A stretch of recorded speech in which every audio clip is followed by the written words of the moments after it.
Hello everybody, welcome back to another video. There is a Shining Starforce event today at reset as I'm uploading this video. So I thought it would be a good time to upload a video on tips for Starforcing because there are so many people that I promise you are going to quit this game after tonight's Starforcing session. Or if you're watching this in the future, maybe it's a upcoming Starforce event and you want some tips for Starforcing. This always happens. Years and years of me playing this game, I always see this happen where somebody Starforces, they don't get what they expect and they post in the fails channel saying they're dooming and that's it, they're done, they're quit, and you don't see from them again. But in reality, you do see from them like 2 weeks later and they're still farming back their gains. But whatever, that's besides the point. So the whole point of this video is to tell you guys tips for Starforcing to maximize the amount of gains that you can make while minimizing the amount of losses that you will take, because there will always be losses. You'll never find anybody that only gets gains and they've never taken an L ever. But you want to try and minimize those losses. And yes, it's not just pure RNG. There are things that you could do to try and maximize your gains while minimizing your losses. And it comes from understanding Starforcing itself, understanding variance, and a lot of different things. And for those who are interested,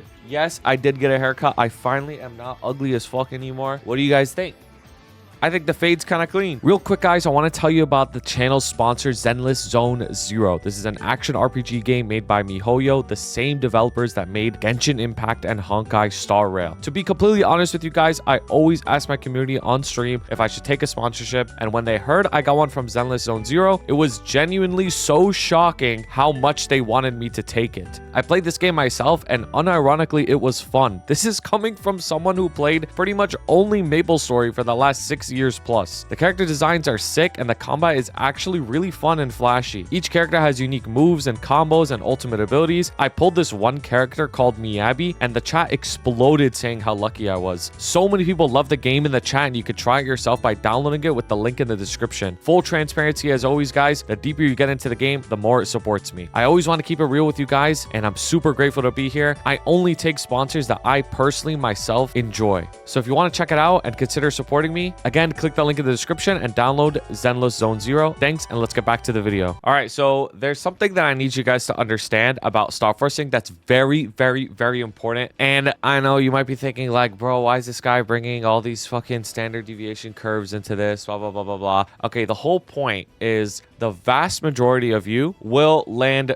somewhere around the average, somewhere around the median. That's just how the math is. At the end of the day, Starforcing is just math, and there's no like pseudoscience garbage that goes into it. It's just math. It's just simple statistics, simple probability. At the end of the day, most of you are going to land in the middle, right? But there will be some of you who land all the way on the left, and there will be some of you who land all the way on the right. People who get giga fucked over and people who get giga lucky. Now, what's interesting about Starforcing is I've personally found throughout the years of playing this game is the people who get quote unquote giga unlucky aren't actually giga unlucky. They have just made dumbass decisions. They just made dumbass decisions and greeded for way more than what they're able to. So in reality, it's their fault because they went for 22s when they should have settled on 21. They tapped without a lot of spares and stuff like that. So I'm going to tell you guys that to eliminate as much variance as possible, you have to be very smart with your money because there is variance, right? Now, and at the end of the day, some people probably will still get giga unlucky, but that's just how it is. And it sucks. It sucks a lot because for a lot of people, getting unlucky on their first ever Starforce event means they just don't want to play the game anymore, right? Understandably, because it's like you save your money and getting money early game is much harder than getting money late game, obviously, and then you get fucked over, right? So you can try and limit how much you get fucked over by learning how to settle effectively. So what do I mean by learning how to settle effectively? First of all, please use the Starforcing calculator. Starforcing is based off of two things: how many meso you have and how many spares you have. So if you have a lot of spares of something but you have no money, you can't tap it. If you have a lot of money and you have no spares, you can't tap it. So you need spares and money. You need both. So let's say I'm starring my CRA top. I'm star catching it because I'm a good boy. I'm not doing safeguard because it's just CRA, and I'm trying to get it to 22, right? And it's shining, so 5, 10, 15, 30% off. Calculate. So you'll see that the median amount of booms is 3, average is 3.8, about 4. To get it to 22, median cost is 5.3, average cost is 7.5. So for me, I've found that the median cost is usually more accurate than the average. The reason for that is because the average average includes very, very high outliers and very, very low outliers as well, whereas the median is usually more accurate. Now, there are these things called percentiles as well, which basically means that this is your percent chance of getting it to 22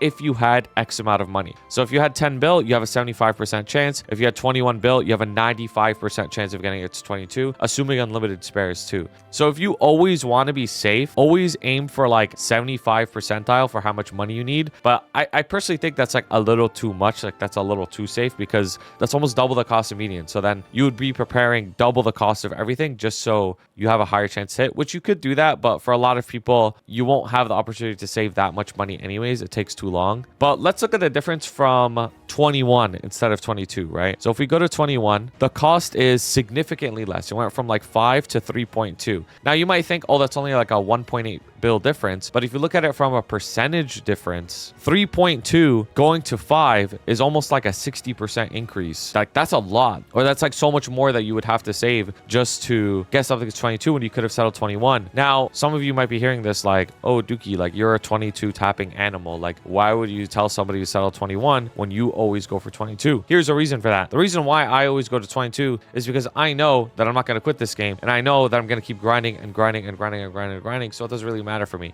And I also know that whatever, who cares? I lose an item, like I could still clear all my bosses. It doesn't matter. I could still like mechanically have an advantage on the boss because I know how to do the bosses. But when you're new to the game, it's actually highly recommended to settle 21 before you go to 22. The reason for that is you eliminate variance. So you went from having an average of about 4 booms and a median of like 3 booms to having an average of 2 booms to a median of 1 boom. So the risk is so much less settling at 21, and the damage that you get is almost as good as 22. So when you're a new player, you don't want to go straight for 22 necessarily. I would rather get my gear all to 21 across the board first, because I would get really, really strong, which allows me to progress further into the game, clear new bosses, get more boss drops, experience more of the game altogether, instead of just going straight for 22. Because if you go straight for 22, there's a lot more variance, which means there's a higher chance that you could get fucked over and waste all of your time. This is something that like you definitely have to understand. Now, the thing is, I'm guilty of like, you know, messing with this ideology, me and many other streamers as well, because it's easy when you watch a streamer who their job is to grind all day, right? You have so much money and so many resources. They just tap to 22, tap, tap, tap, tap, tap, tap, tap, and there's no consequences because it doesn't fucking matter. We're just going to keep grinding anyways. But as a new player, you don't want to exactly follow that mentality 100% of the time. That's why I'm making this video, just to tell you guys that like, instead of just going straight for 22, consider settling at 21 because your variance is much less. You'll still get a lot of gains.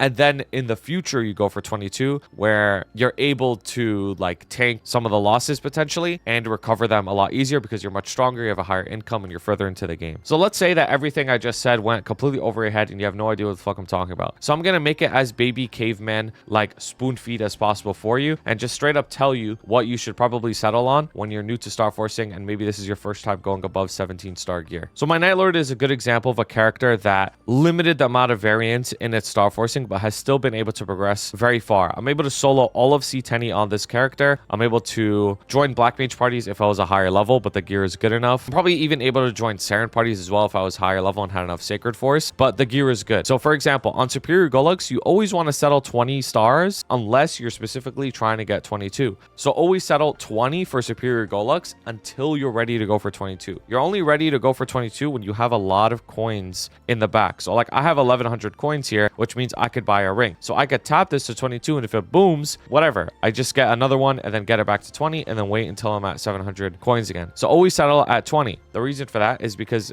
it still gives you a lot of damage and it's way less variance to getting fucked over. So if I were to get this at 21 and settle at 21, I would need probably double the amount of belt fodders and spend way more money just to get one more star, when in reality it's not going to make that much of a difference towards my progression. When you're early into the game, the biggest thing that helps your damage output is knowing what the bosses do. Somebody who's full 20 versus full 21, there's not going to be that much of a difference between them, because when you're early, it only matters like if you know how to do the boss. Like that's the main thing that contributes to your damage or not. Like for example, if somebody was like new to the game and they have full 20 star gear and I have full 17 star gear, there's a pretty good chance that I could probably out damage them just because I know how to optimize the bosses a little bit more. No ego, like no ego. That's just like how the game works. So Superior Golux always settle at 20. Mice rings settle at 21 unless you have a stupid amount of spares. But most people, when you're new, you don't have a lot of these. Cullen's Treasure, settle at 21. Again, unless you have a lot of spares. I went to 22 because I just can't control myself. Spirit Golux 20. Same thing with Dominator Pendant. You could settle at 20 until you get more spares.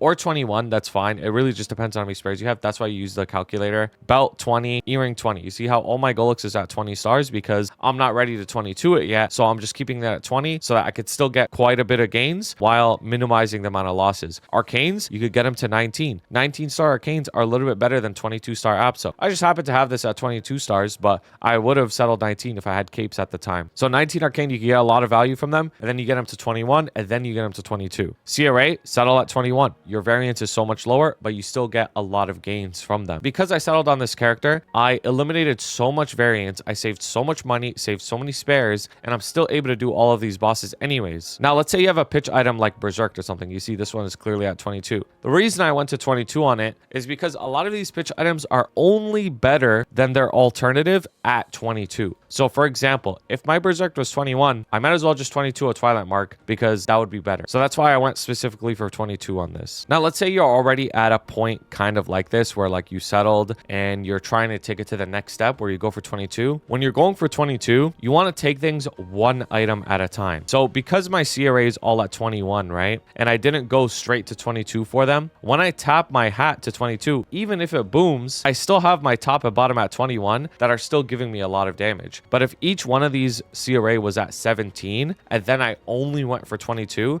that means I could potentially be in a loop of trying to get my hat to 22 over and over and over and over again, and it keeps booming and booming and booming, and these are still stuck at 17 anyway, so it's like I didn't even get any gains at all. Whereas you're pretty likely to have them all at 21, still have a lot of gains, and then you'll be able to go to 22 and you still have a cushion for all of your other gear. So when you settle this way and you don't just go straight to 22, it allows you to have sort of like a cushion where even if you do boom an item, your other gear is still at like 21 stars, so you still have a lot of damage with you. Now, I know, like I already know there's going to be people that disagree with me because there's a lot of people that have like the mindset of like 22 or nothing. Like if it's not complete, it's dog shit, which objectively is not true. That's objectively not true, especially as a new player. New players need to limit the amount of variance they experience because it sucks so bad if you go into your first Starforce event and you're thinking, I shouldn't go for 22 because that's what the big dogs do. That's what the big dogs do. They go for 22. And then you spend your hard-earned 30 billion mesos that took you so long to get because you're new, and you get nothing. Because you greeted and you want to be like the big dogs when you could have gotten like 2 or 3 21-star items with that exact same amount of money, and in fact been stronger than just gotten that singular 22. So yeah, if you have any questions, obviously leave a comment. Let me know what you guys hit in your Starforcing. Hopefully you guys all hit, but after me, hopefully I hit first, then you guys hit.